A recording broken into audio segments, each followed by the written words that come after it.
Oftentimes, though, we just haven't been able to actually get what's discussed in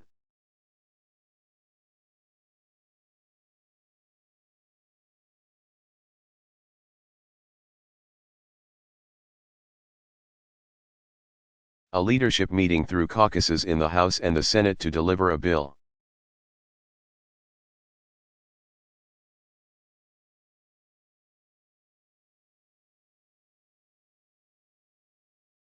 The good news is that now Mitch McConnell and John Boehner are from the same party.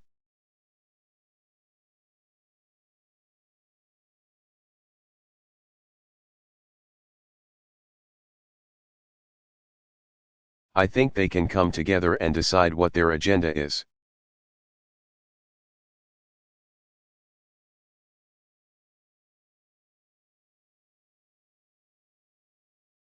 They've got sufficient majorities to make real progress on some of these issues.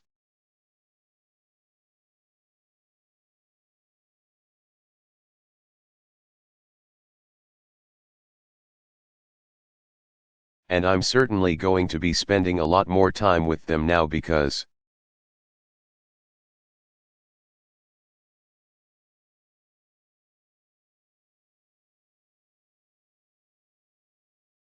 that's the only way that we're going to be able to get some stuff done.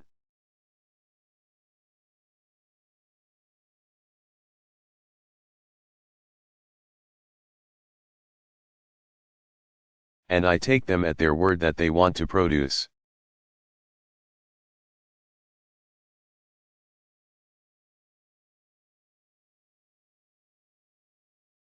They're in the majority, they need to present their agenda.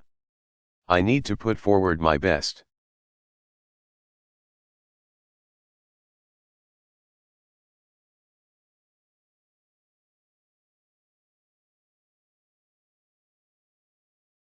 Ideas. I think the American people are going to be able to watch us and they're paying attention.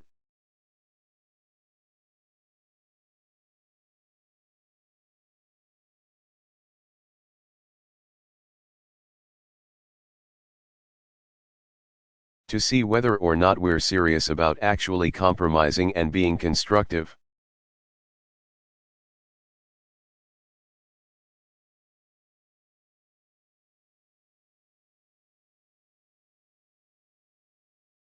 And my commitment to them, and I've said this when I spoke to them, is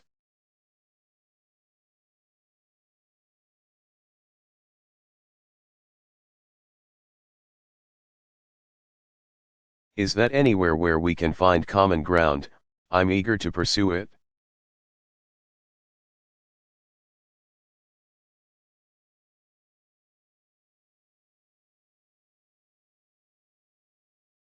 Question: are you going to have that drink with Mitch McConnell?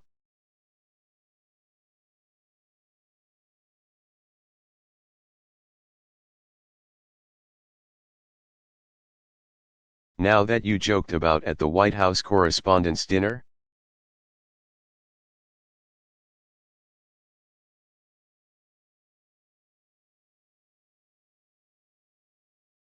President Obama, you know, actually, I would enjoy having some Kentucky bourbon with Mitch McConnell.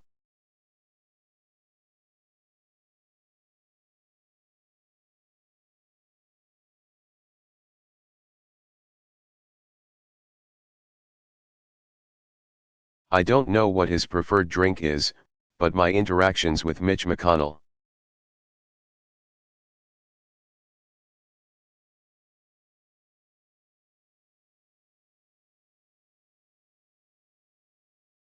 He has always been very straightforward with me.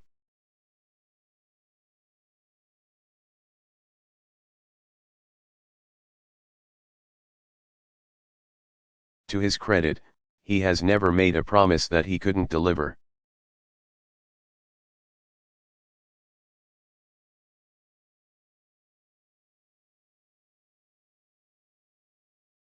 And he knows the legislative process well.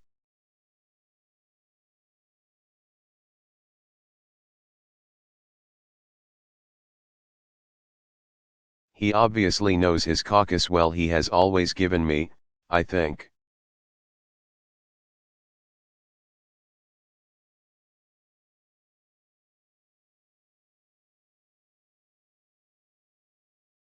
realistic assessments of what he can get through his caucus and what he can't.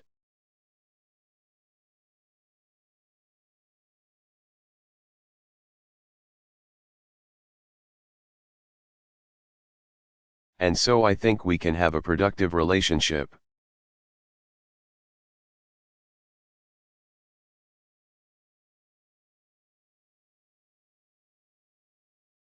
Phil Mattingly.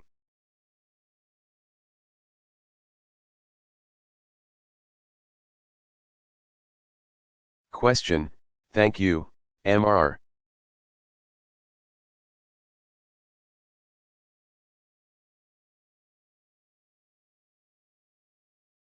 President. Another deadline coming up is your negotiators by November 24 have to figure.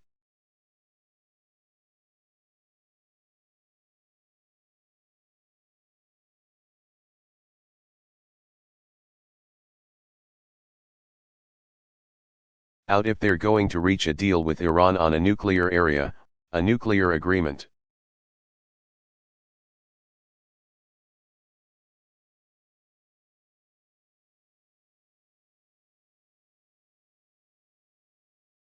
I'm interested what your current perspective is on how those negotiations are going.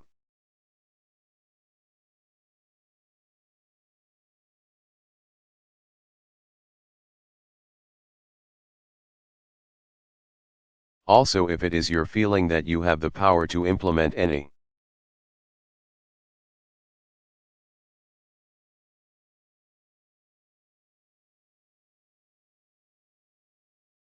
Type of agreement that's reached without any action from Congress?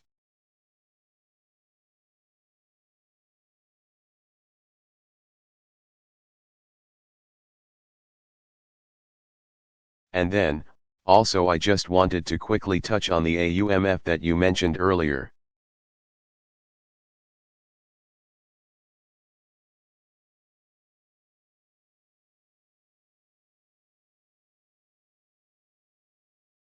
Is that going to be more of a codification of the limits?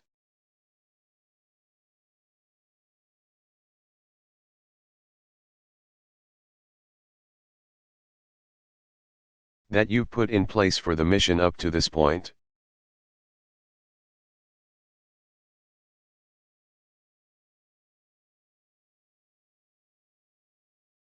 Or what should we be looking for on that when you send it to the Hill? Thank you.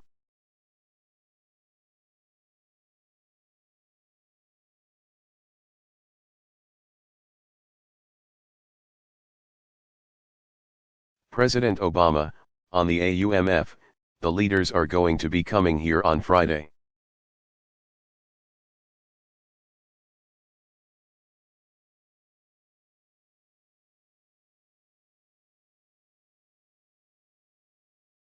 It will be an expanded group, not just the 4 leaders.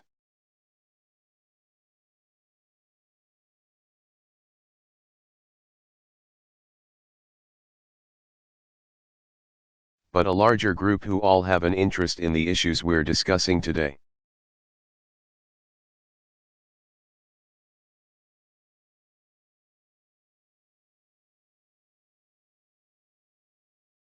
And I'm actually going to invite Lloyd Austin, the CENTCOM commander.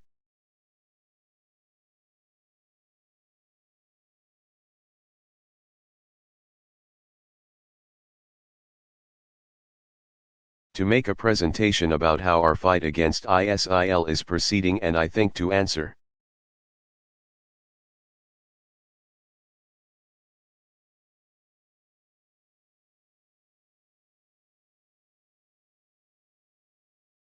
questions and assure that Congress is fully briefed on what we're doing there.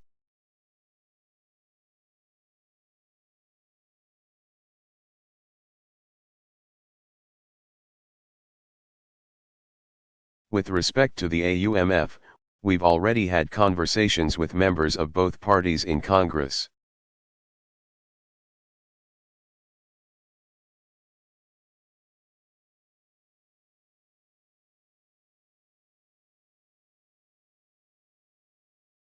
And the idea is to right-size and update whatever authorization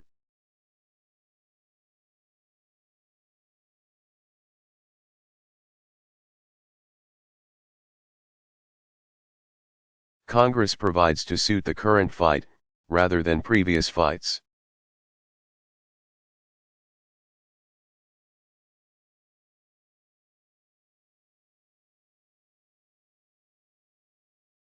In 2001, after the heartbreaking tragedy of 9/11, we had a very specific set of missions that we had to conduct.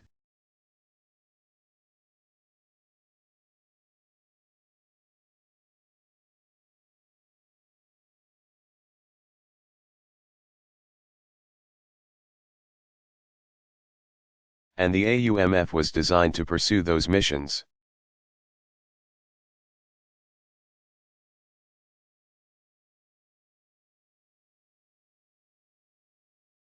With respect to Iraq, there was a very specific AUMF.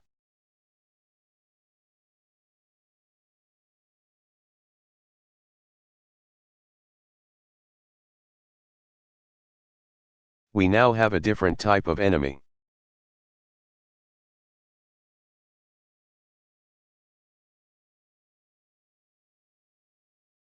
The strategy is different. How we partner with Iraq and other Gulf countries.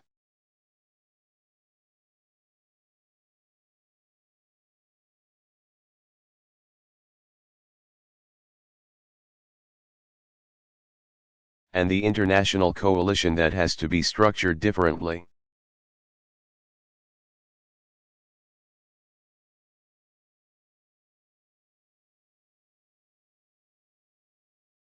So it makes sense for us to make sure that the authorization from Congress reflects what we perceive.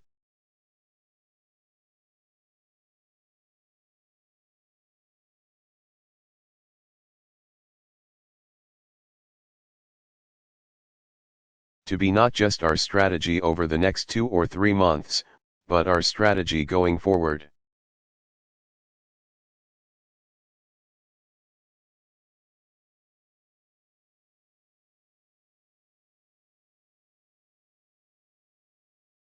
And it will be a process of listening to members of Congress, as well as us presenting what we think needs.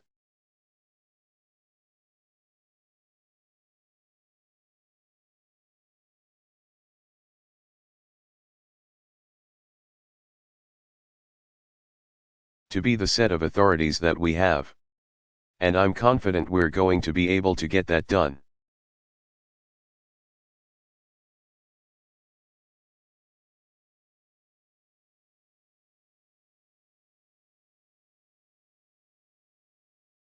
And that may just be a process of us getting it started now.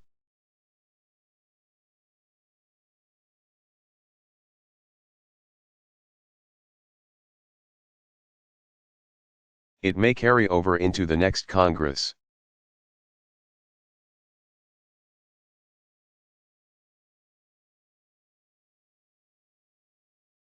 On Iran, because of the unprecedented sanctions that we put in place that really did have a crippling effect on Iran's economy.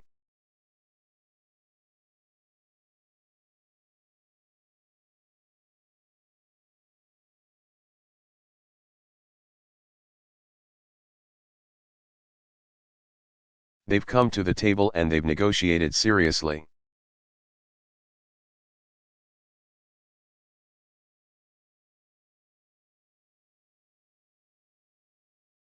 Around providing assurances that they're not developing a nuclear weapon for the first time.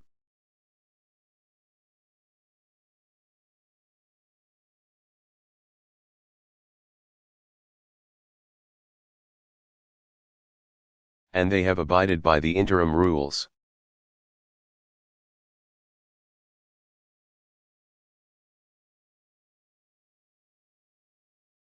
We have been able to freeze their program.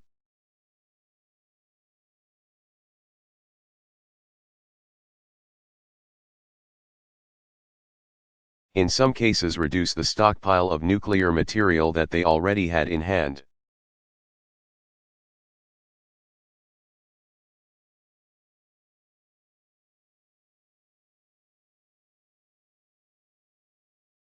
And the discussions, the negotiations have been constructive.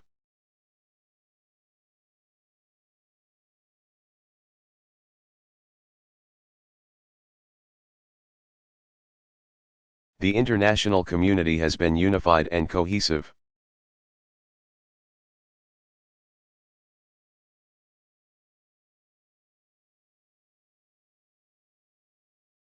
There haven't been a lot of cracks in our alliance.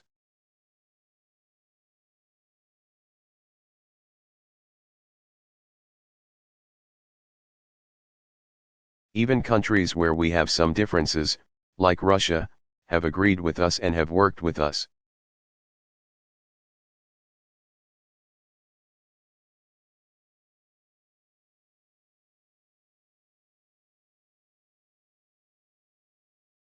Cooperatively in trying to find ways to make sure that we can verify and have confidence going forward that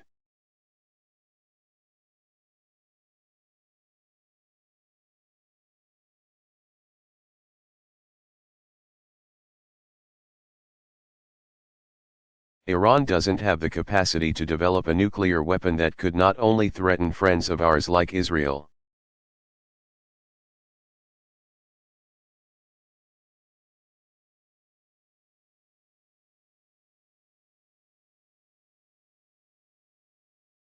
Trigger a nuclear arms race in the region, but could over the long term, potentially threaten us.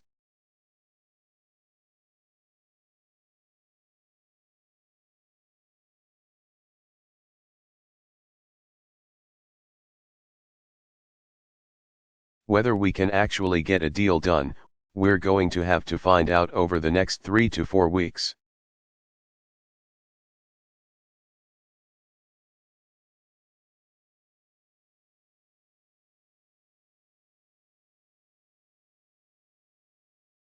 We have presented to them a framework that would allow them to meet their peaceful energy needs.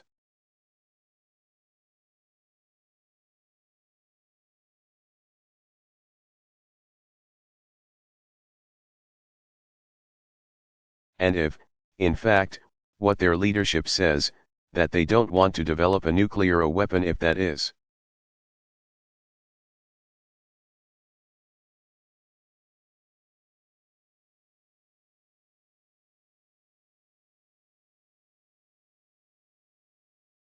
In fact, true, then they've got an avenue here to provide that assurance to the world community.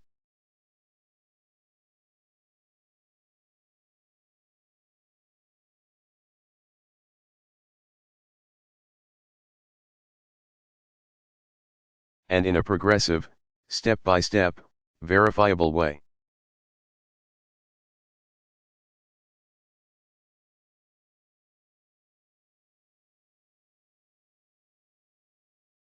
Allow them to get out from under sanctions so that they can re-enter as full-fledged members of the international community.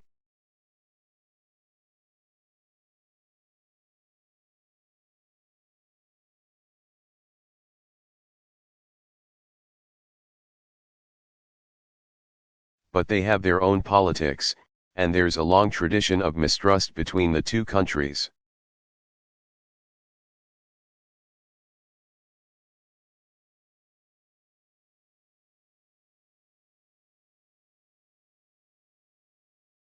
And there's a sizable portion of the political elite that cut its teeth on anti.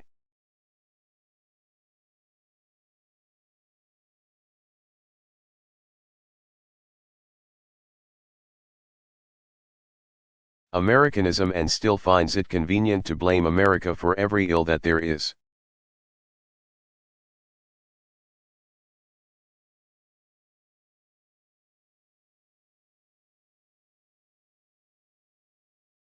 And whether they can manage to say yes to what clearly would be better for Iran.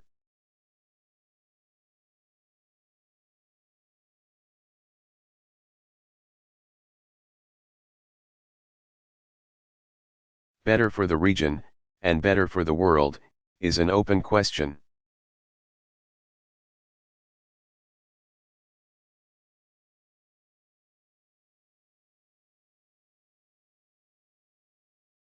We'll find out over the next several weeks.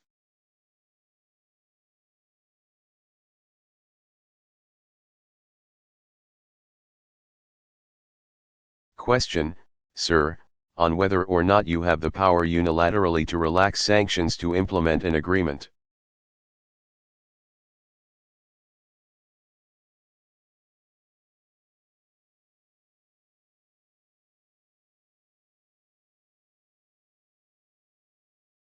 President Obama, there are a series of different sanctions.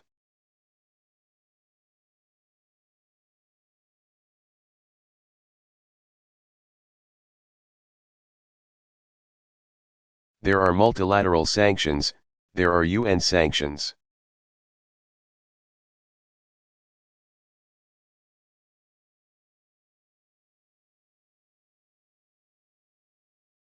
There are sanctions that have been imposed by us, this administration, unilaterally.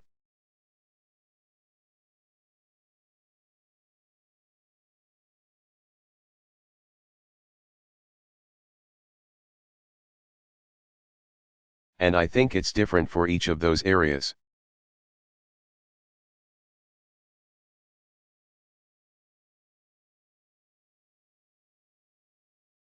But I don't want to put the cart before the horse.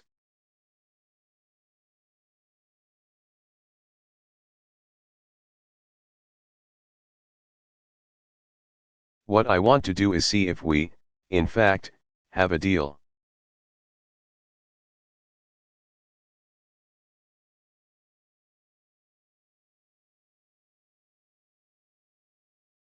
If we do have a deal that I have confidence will prevent Iran from getting a nuclear weapon.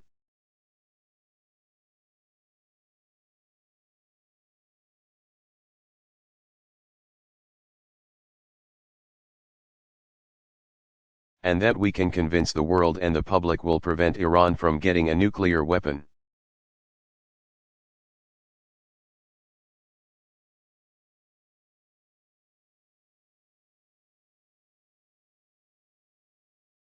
Then it will be time to engage in Congress.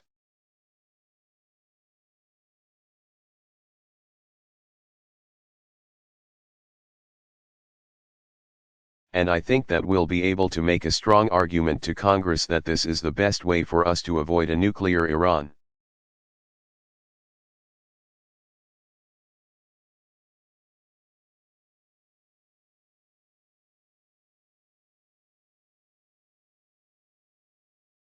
That it will be more effective than any other alternatives we might take, including military action.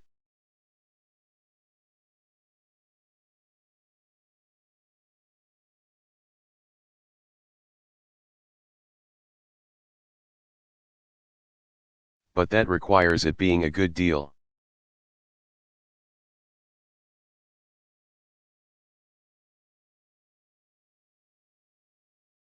And I've said consistently that I'd rather have no deal than a bad deal because what?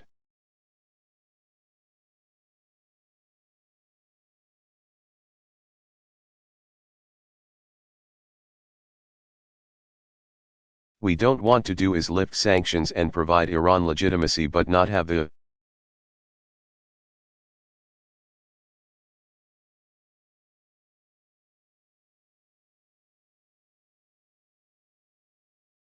verifiable mechanisms to make sure that they don't break out and produce a nuclear weapon.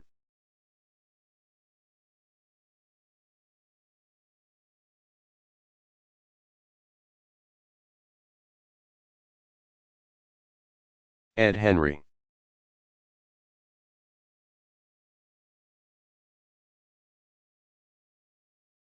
I missed you guys. I haven't done this in a while.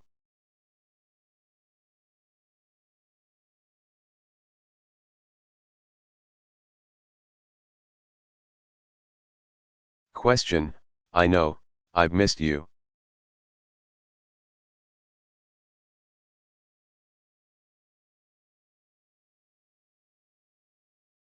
Thank you, Mr. President. I haven't heard you say a specific.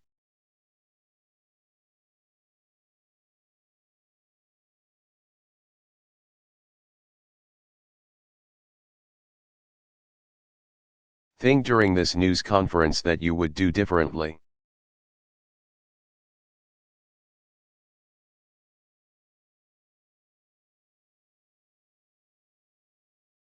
You've been asked it a few different ways.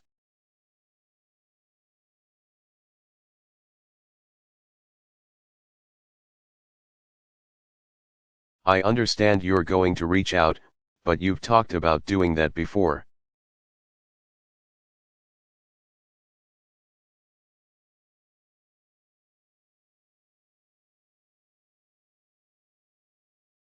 It's almost like you're doubling down on the same policies and approach you've had for 6 years.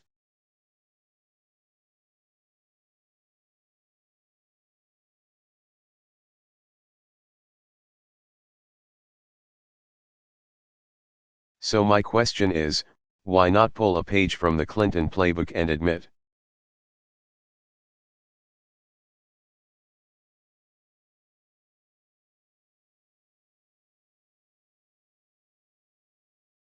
You have to make a much more dramatic shift in course for these last 2 years.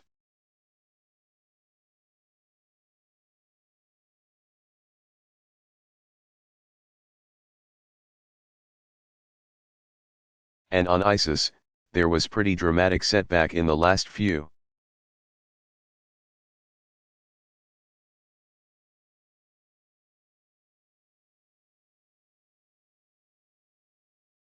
days, with it appearing that the Syrian rebels have been routed.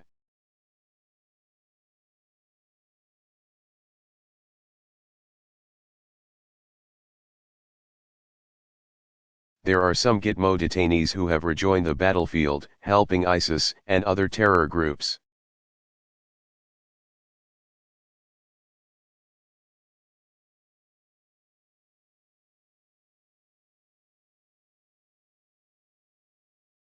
Is what the reports are suggesting.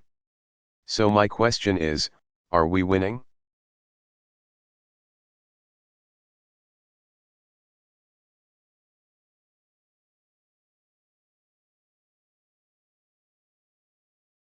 President Obama, well, I think it's too early to say whether we are winning, because as I said at the outset of the ISIL campaign,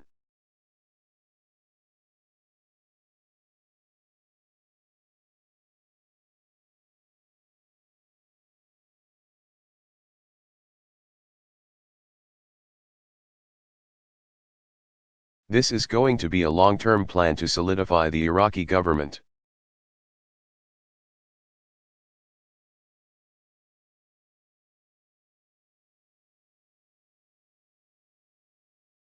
To solidify their security forces, to make sure that in addition to air cover that they have the capacity to run aground.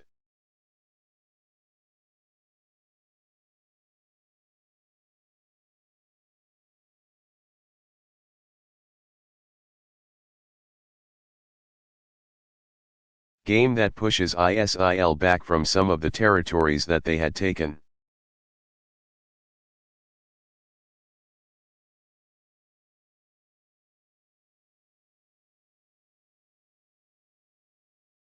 That we have a strong international coalition that we've now built, but that they are on the ground providing the training.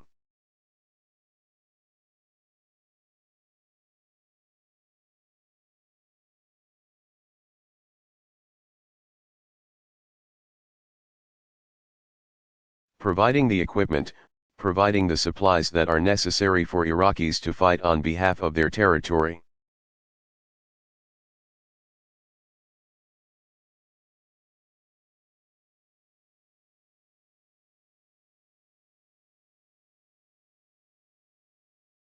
And what I also said was that in Syria that's been complicated and that's not going to be solved anytime soon.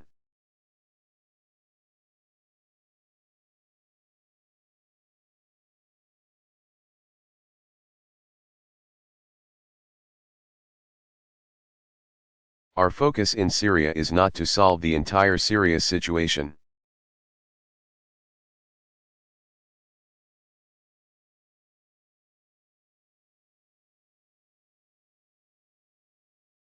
But rather to isolate the areas in which ISIL can operate.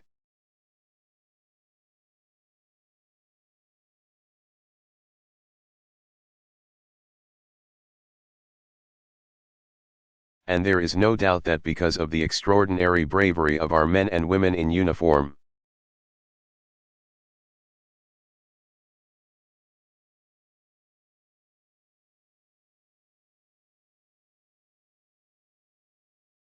and the precision of our pilots and the strikes that have taken place,